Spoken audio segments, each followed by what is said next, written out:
Okay, so we will be beginning with the last lesson. Okay, so this is written by Alphonse Daudet, and he was a French novelist and short story writer. The last lesson is set in the days of Franco-Prussian War. Underline this line.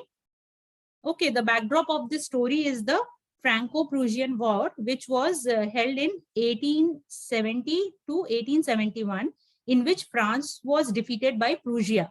Okay, led by Bismarck, Prussia then consisted of what now are the nations of Germany, Poland, and parts of Austria. So what happened actually, Berlin took over France, and it was instructed that German language be taught in schools instead of French. Okay, the story is written in the backdrop of this war. And then here you will find that the little boy Franz, he is going to school, and he's having multiple thoughts because he is already late and he is in a hurry to go to school.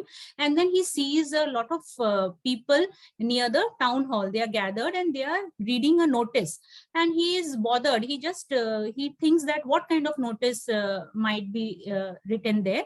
But then he walks off and he reaches his school, and he's worried because he's not prepared with his participant lesson, which his teacher, Mr. M. Hamel, will teach them that day.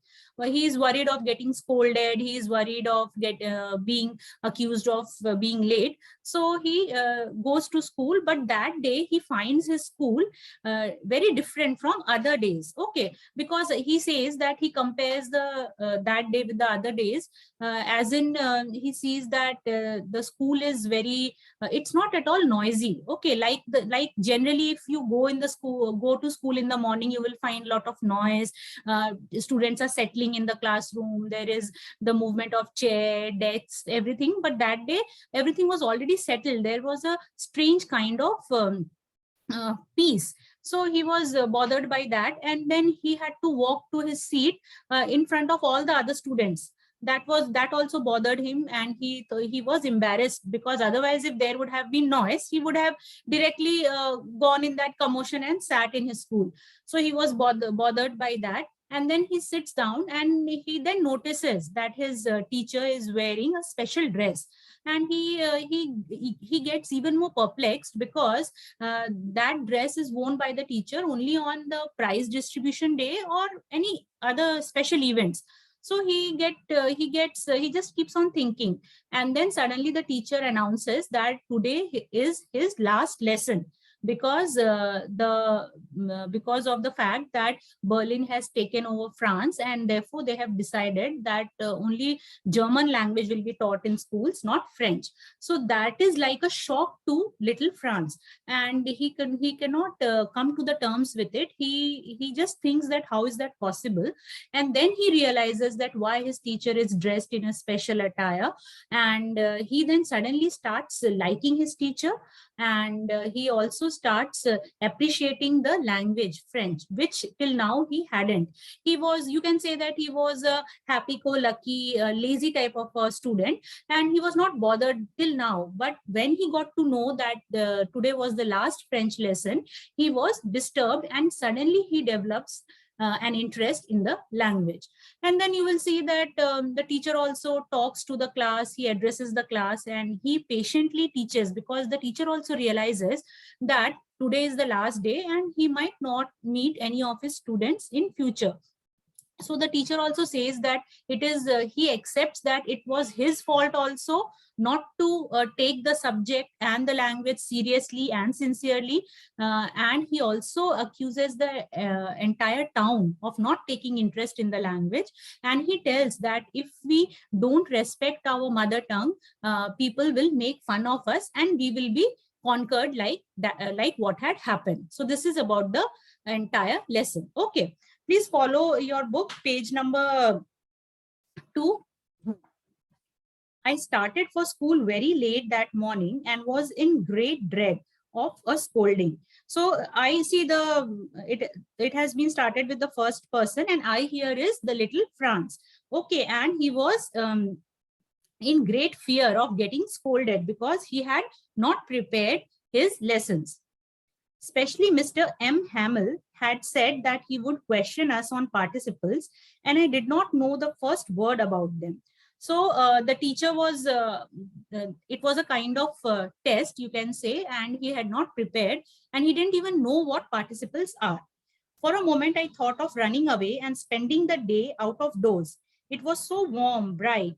The birds were chirping at the edge of the woods, and in the open field back of the sawmill, the Prussian soldiers were drilling. It was all much more tempting than the rule of participles, but I had the strength to resist and hurried off to school. Underline this line, I had the strength to resist and hurried off to school. So what happened? He was walking to the school, and then he saw that the weather was so bright, sunny and warm, and he was tempted to miss the school. But then he decided that it is better to go to school, and he hurriedly walked to school. When I passed the town hall, there was a crowd in front of the bulletin board. For the last 2 years, all our bad news had come from there. This line is also important. So when he was crossing the town hall, he could see a crowd, and then he was anticipating kind of bad news. Why? Because for the past 2 years, any kind of news, especially bad news, was published there, or people were notified from there. So he was concerned. He was also thinking that we might get to hear bad news. And what were those bad news? The lost battles, the draft, the orders of the commanding officer. And I thought to myself, without stopping, what can be the matter now? So he was concerned. You can say that he was concerned that for past 2 years, all the bad news they were getting. So what else they can get to hear? Okay.